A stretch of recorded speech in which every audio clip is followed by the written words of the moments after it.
Mi nombre es Adriana Ochoa, soy matrimonio misionero Verdun Day y me alegra profundamente que poder compartir el día de hoy cómo en medio de esta situación en la que estamos de pandemia, una pregunta que me gustaría hacerles y que agradezco mucho la invitación a poder compartir con todos ustedes. ¿Cuál es la pregunta que nos hacemos muchos de nosotros ante esta pandemia que nos está cambiando la vida, nos está cambiando la manera de vernos, la manera de relacionarnos, la manera de estudiar, la manera de reunirnos como familia? Muchas de las preguntas están sin respuesta y muchas veces lo que nos invade es el miedo, porque todo cambia. El miedo ante cómo vamos a estar ahora económicamente hablando en nuestro país, el miedo a perder a las personas que amamos, el miedo a quedar infectados por el COVID, el miedo a salir de casa, el miedo a relacionarnos, el miedo a abrazarnos, el miedo a ver a las personas. El miedo va acaparando el corazón, la mente, las fuerzas. El miedo también es como un muro que poco a poco nos va encapsulando hasta que nos deja sin podernos mover. El miedo llega a ser como una muralla en la que nos encerramos. Y Jesús, que conoce nuestro corazón y nos hace esa pregunta: ¿por qué tienen miedo? ¿Qué es aquello a lo que temes? Incluso el ángel en Lucas 1, cuando se le aparece a María, le dice: María, no tengas miedo. Y sabemos que las escrituras están llenas de frases de no tengas miedo. Dios le dice no tengas miedo a los profetas en el Antiguo Testamento. El ángel le dice a María: no tengas miedo porque vas a ser la madre de Dios a pesar de que eres joven, a pesar de que no sabes muy bien cómo hacerlo. No tengas miedo. Jesús a sus discípulos, cuando les dice que los llama a seguirle, también les dice no tengan miedo. Y cuando en Emaús encontramos ahí esos discípulos temerosos que ya van de regreso a casa, Jesús nuevamente les dice: ¿y por qué tienen miedo? ¿Qué no han comprendido todavía las Escrituras? Y esto quisiera decirte hoy: ¿por qué tienes miedo? Esta pandemia te está encapsulando la vida. Esta pandemia te está quitando la oportunidad de amar, de relacionarte. Hay un abismo grandísimo entre ver las cosas con la mirada humana y ver las cosas desde la mirada de Dios. Y a esa virtud que nos permite ver las cosas desde la mirada de Dios se le llama esperanza. El mundo nos ha robado la esperanza. Ya no podemos hacer planes de futuro. Ya no sabemos si vamos el próximo año a reunirnos en familia. En estos días mis hermanos me preguntaban: ¿vas a venir en Navidad? Porque mi familia es de otro lugar diferente al que yo estoy ahora. Y yo les decía: es que no lo sé. ¿Y vas a estar en Año Nuevo? Es que no lo sé. Es decir, el futuro no lo podemos planear, pero nada nos impide mirar las cosas con la mirada de Dios. Y a esa virtud se le llama esperanza. Tenemos 3 virtudes teologales: la fe, que significa confiar, que significa el abandono en las manos de Dios; la esperanza, que significa mirar la realidad con la mirada de Dios, ver el presente y el futuro con la mirada de Dios; y la caridad, que es el nombre de Dios. Dios es amor.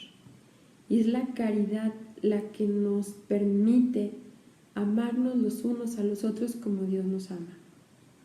Pero sin esperanza, el miedo nos acapara. ¿Cuál es el antídoto en contra del miedo? La esperanza. El miedo y la esperanza son dos cosas opuestas. El miedo nos paraliza, la esperanza nos levanta. El miedo nos encierra, la esperanza nos saca de nosotros mismos. El miedo nos hace ver a todos como enemigos y todo lo que está mal, la economía, la política, los demás, tantas personas que a nuestro alrededor vemos cómo lamentablemente estamos en un momento de crisis. Es verdad, estamos en un momento de crisis, pero tú decides si ves esto desde el miedo que paraliza o desde la esperanza que nos hace ver la posibilidad, que nos hace ver que puede haber después de esto. Me gustaría expresar también unas palabras del Papa Francisco que nos ha dado en esta encíclica tan bella que acaba de salir. Es Todos hermanos, ¿verdad? Tutti fratelli, fratelli tutti. Y hay un número, en el número 54, en el que el Papa nos invita a no perder la esperanza. Nos dice: a pesar de las sombras densas que no conviene ignorar, quiero hacerme eco de tantos caminos de esperanza, porque Dios sigue derramando en la humanidad semillas de bien. La reciente pandemia nos permitió rescatar y valorizar a tantos compañeros y compañeras de viaje. En el miedo reaccionaron donando la propia vida. Fuimos capaces de reconocer cómo nuestras vidas están tejidas y sostenidas por personas comunes que escribieron los acontecimientos decisivos de nuestra historia. ¿Cuántos de nosotros no vimos lo heroico de médicos, de enfermeros, de enfermeras, empleados de supermercados, personal de limpieza, cuidadores, transportistas, de religiosas que salieron a las calles también, que son pastoral de la salud y no les importaba si se contagiaban de COVID? ¿Cuántos médicos murieron, han muerto contagiados de COVID? ¿Cuántos jóvenes se tomaron la valentía de salir a las calles, de buscar a las personas en las calles también y explicarles cómo deberían cuidarse ante el COVID?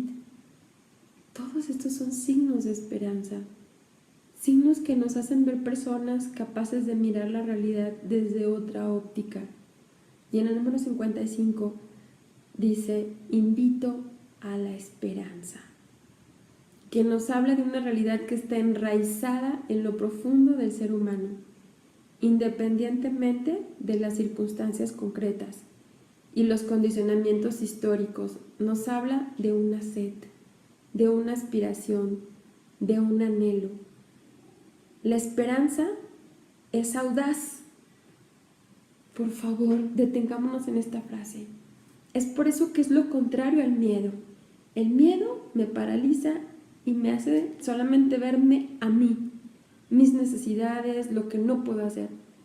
La esperanza nos da audacia, creatividad, amor, libertad, nos da otra manera de ver las cosas, nos hace salir de nuestra comodidad y de nuestras pequeñas seguridades, y dice, para abrirse a grandes ideales que hacen la vida más bella y digna.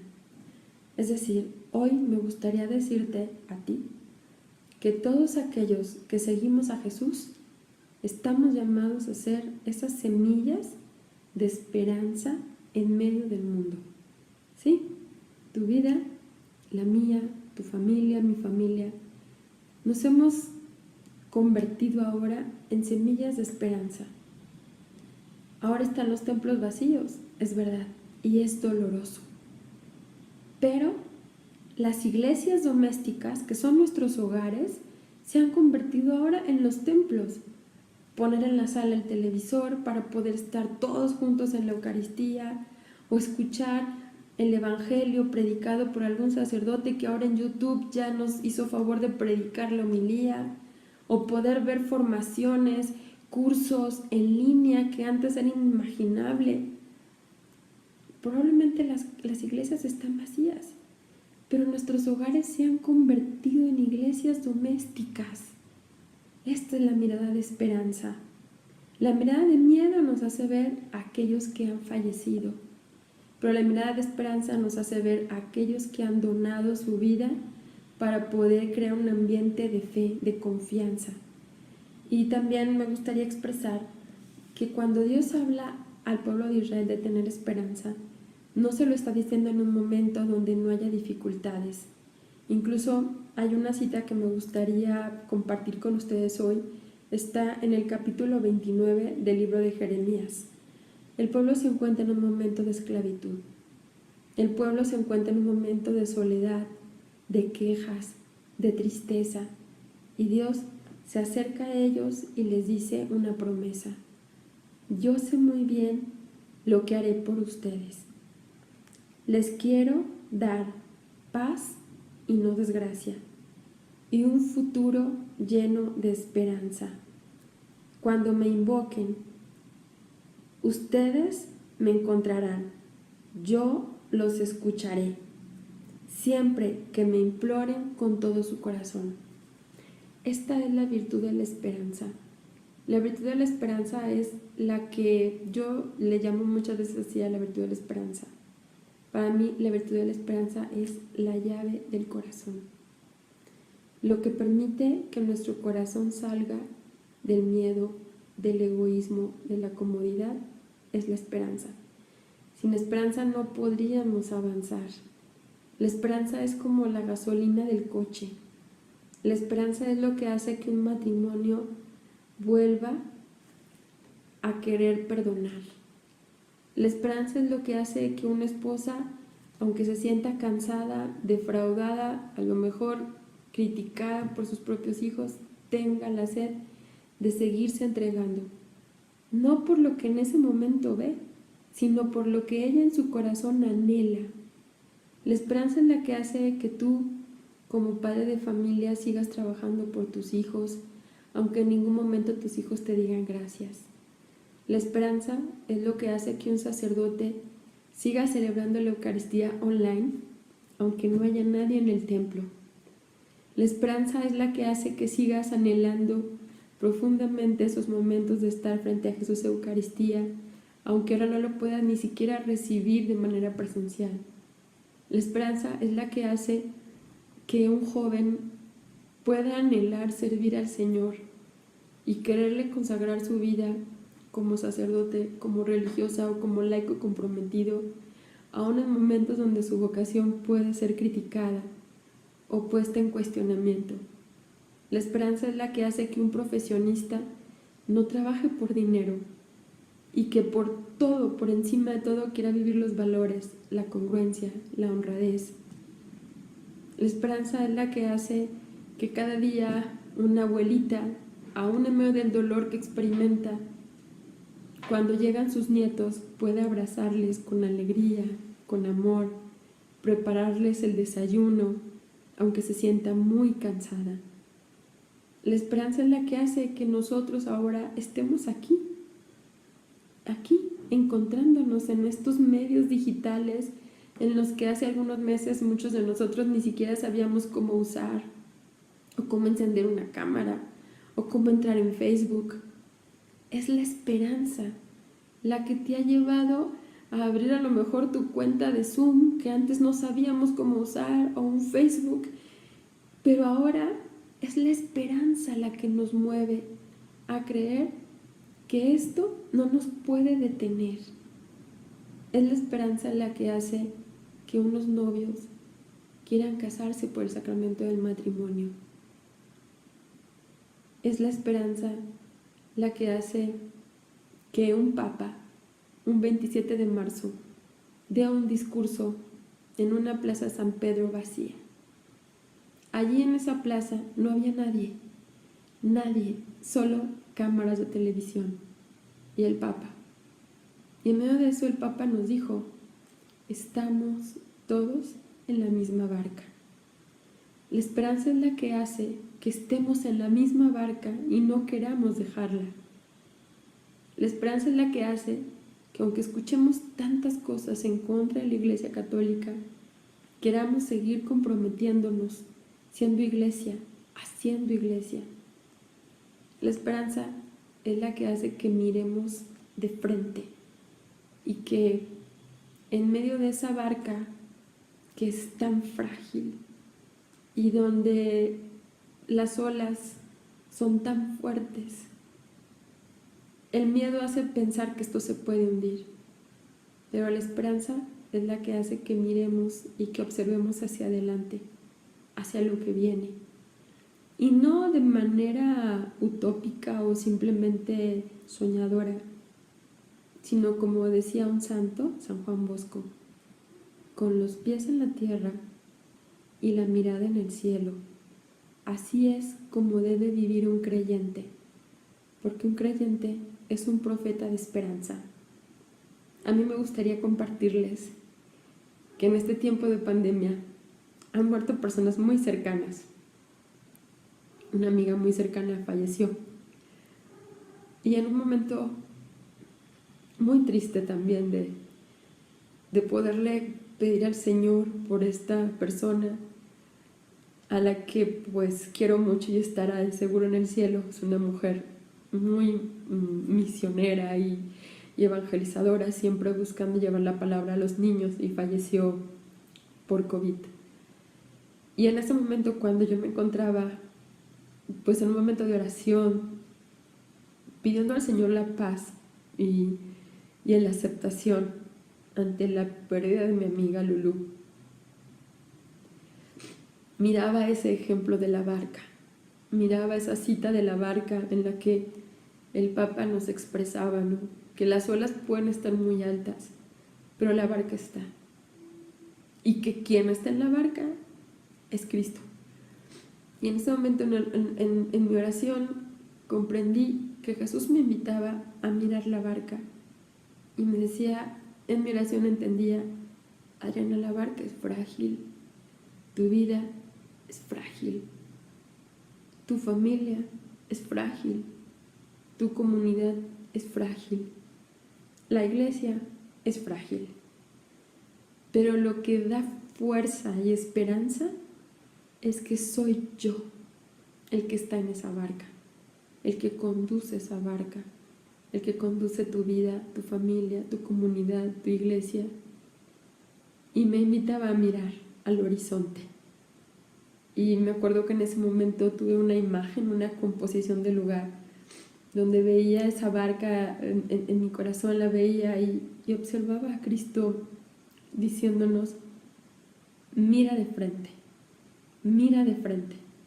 La esperanza te hace seguir luchando, a pesar de que tú te sientas indigno, a pesar de que veas que a tu alrededor la gente no está muerta de miedo.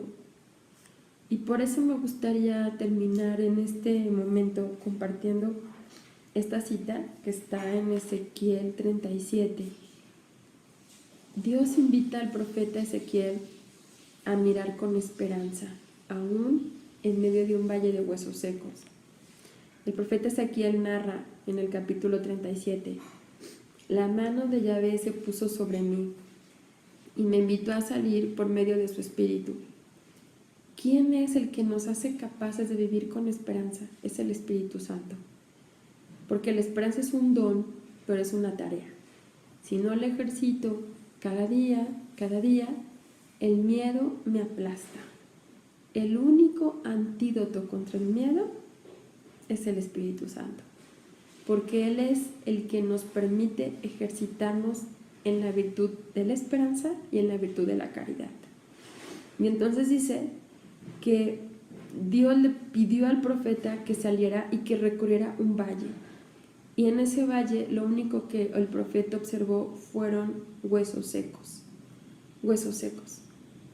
Y entonces ahí, pues, Dios le pide al profeta y le dice: ¿qué es lo que observas? Y el profeta dice: es que Dice, Señor, hay huesos esparcidos por todas partes. Y Dios le hace una pregunta muy interesante. Hijo de hombre, ¿podrán revivir estos huesos? Y el profeta le contestó, Señor, tú lo sabes todo. Y la invitación de Dios fue, profetiza, no te calles, no te calles. Un profeta de esperanza es alguien que contagia vida, a veces con palabras, a veces con hechos, a veces simplemente con una sonrisa, a veces simplemente no rindiéndote, no dándote por vencido, siguiendo, caminando. Hay momentos para mí en esta pandemia que han sido muy dolorosos. Incluso a mi esposo también lo tuve con COVID.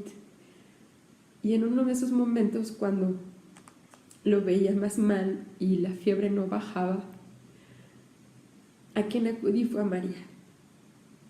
Y María me hizo saber que ella es la mujer de la esperanza.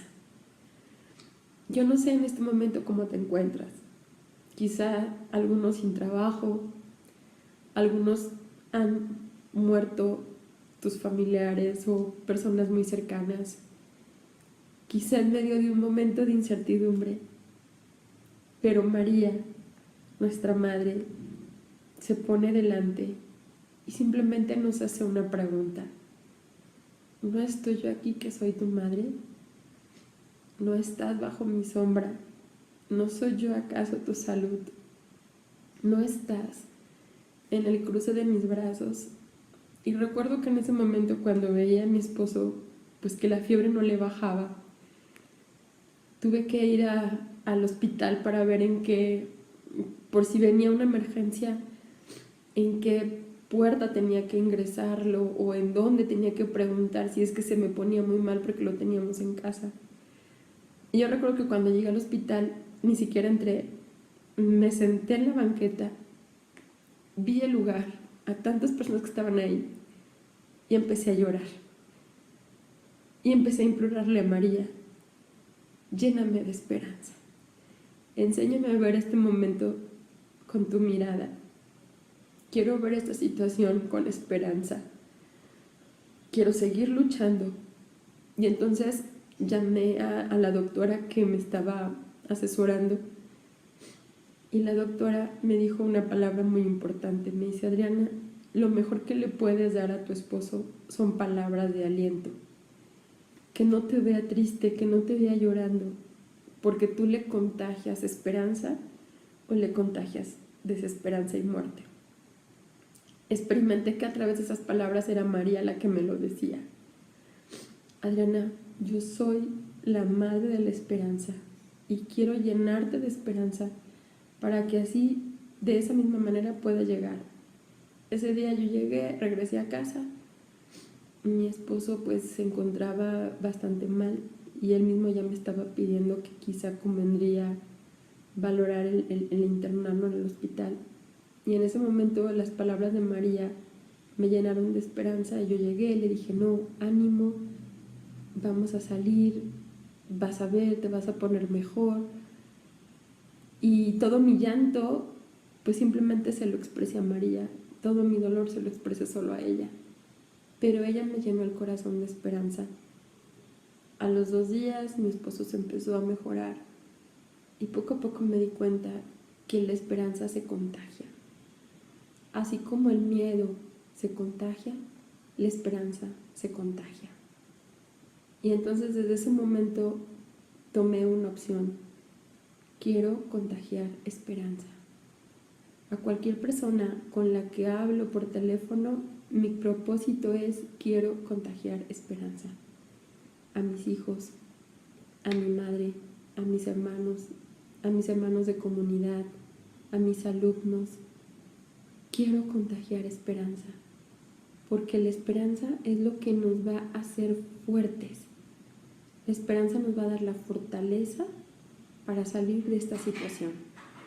La esperanza nos va a permitir mirar que podemos hacer algo más que quejarnos.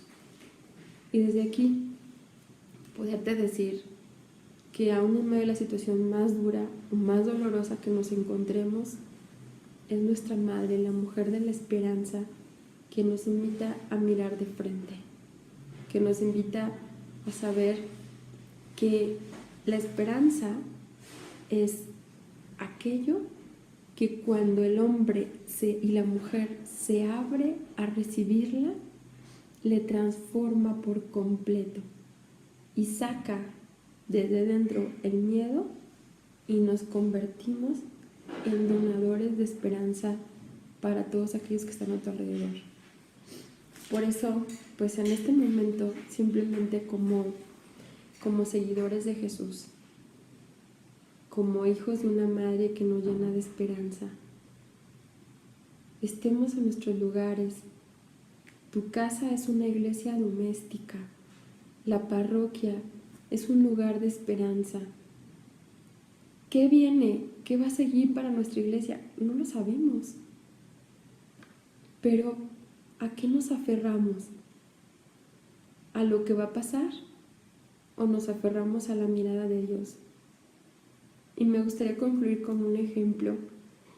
Hace muchos años conocí a una mujer, de hecho la conocí en Filipinas. Ella había perdido a 2 de sus hijos en medio de una catástrofe muy fuerte que quizá algunos de ustedes escucharon cuando pasó el tifón Yolanda en Filipinas. Yo me encontraba allá con toda mi familia, mi esposo, mis hijos, como familia misionera nos fuimos para allá. Y conocí a una mujer que en ese tifón perdió a 2 de sus hijos. Cuando yo la conocí y supe el dolor que esta mujer había vivido después de la pérdida de sus 2 hijos, a mí me hablaron de esa mujer como una mujer de Dios. Yo es que no podía entender su cara, siempre mantenía una sonrisa. Y todo el mundo le decía Mamá Rosa. Y cuando me acerqué a ella, y yo le pregunté, Mamá Rosa, ¿qué te da la fortaleza? Porque además ella, después de la muerte de sus hijos, se dedicó a ayudar a muchas madres de familia que perdían a sus hijos en diferentes situaciones, ya sea también por enfermedades o por el mismo tifón que pasó, o después hubo un terremoto y hubo muchas muertes en Filipinas en un tiempo corto. Y Mamá Rosa se dedicaba a dar palabras de esperanza, palabras de aliento. Tú cuando la veías pensabas que ella no tenía problemas, que no había vivido nada malo y por eso era una mujer de un rostro alegre. Y cuando yo me acerqué a ella le dije, Mamá Rosa, dime cuál es tu secreto para vivir con esta fortaleza, para saber que aún en la pérdida de tus hijos tú puedes seguir dando vida, para que eso no te haya quitado la alegría. Y la respuesta de esa mujer, que había sufrido mucho porque había perdido a un esposo cuando era muy joven, después a sus hijos, y sin embargo ella seguía dando vida. Y ella simplemente me miró y solo me abrazó. Y de su delantal sacó una foto con la imagen de la Virgen al pie de la cruz. Y ella me dijo, este es mi secreto. Mi secreto es que cuando yo tengo deseos de quejarme, de ver solo lo negativo, ver a María al pie de la cruz me hace descubrir dónde está la fortaleza, dónde está el amor. Es ella, es María. Es María mi secreto. Así me lo dijo Mamá Rosa, es María al pie de la cruz. Porque cuando María estaba al pie de la cruz, a pesar de que miraba a su hijo morir, en su corazón guardaba las promesas de Dios. Tu hijo será grande y será llamado Hijo de Dios. Y en ese momento María dijo, hágase. El hágase de María en la cruz fue todavía más profundo que el hágase de María en la Anunciación. Y si nosotros somos personas de esperanza, a pesar de que veamos todas las situaciones de muerte que están a nuestro alrededor, no olvidemos que el verdadero hágase, que el verdadero sí Señor cuenta conmigo, no se da en los momentos felices como en la Anunciación, porque ahí todos podemos decir, sí Señor, aquí estoy, cuenta conmigo. Cuando todo va bien, claro Señor, aquí estoy, cuenta conmigo, yo te seguiré a donde quiera que vayas. No, el verdadero cuenta conmigo se da en la cruz. Se da en la cruz. Que a pesar de ver morir al Hijo, María nunca perdió en su corazón la fortaleza y la esperanza de que Él resucitaría, de que detrás de la muerte viene la resurrección. Y es por eso que nosotros somos personas de esperanza, porque sabemos que la muerte no tiene la última palabra, que todo este dolor que estamos viviendo ahora no tiene la última palabra, que una pandemia para algunos puede ser motivo de miedo, para otros con esperanza puede ser un motivo para buscar a Dios con mayor profundidad, con mayor sed. Incluso esta pandemia ha acercado a mucha gente a Dios. La pandemia puede ser una oportunidad, no una desgracia. Una oportunidad para poder sentirnos más hermanos unos con otros. Una oportunidad para ser más solidarios. Una oportunidad para entender mejor a los que sufren. Una oportunidad para desprendernos de nuestras seguridades y poder compartir nuestras riquezas, nuestro dinero, nuestra comida con el hermano. Entonces, ¿dónde está el secreto de la esperanza? En poder ver a María al pie de la cruz y ver en ella una mujer que sabe que la muerte de su hijo no era la última palabra, porque detrás de la muerte viene la resurrección. Detrás del dolor viene la vida. Detrás del momento tan doloroso que estás viviendo ahora, tú podrás convertirte ahora en profeta de esperanza y poder decir a la gente, aún el COVID no me quitó la vida, no me quitó la alegría, no me quitó la capacidad para ver a los que tengo a mi alrededor. Entonces, pues hoy, junto con María, pidámosle a María esperanza. Pidámosle a ella, mujer de fe, mujer de esperanza, que nos permita a nosotros también convertirnos en esos profetas de esperanza en medio de este momento inigualable como el que estamos viviendo. Solo ella con su sí podrá decirnos cómo será esto, cómo vivir esto de la mano de nuestra Madre. Un abrazo muy fuerte, dejando que la esperanza inunde tu mente, tu corazón, tu vida y tu familia. Dios les bendiga a todos.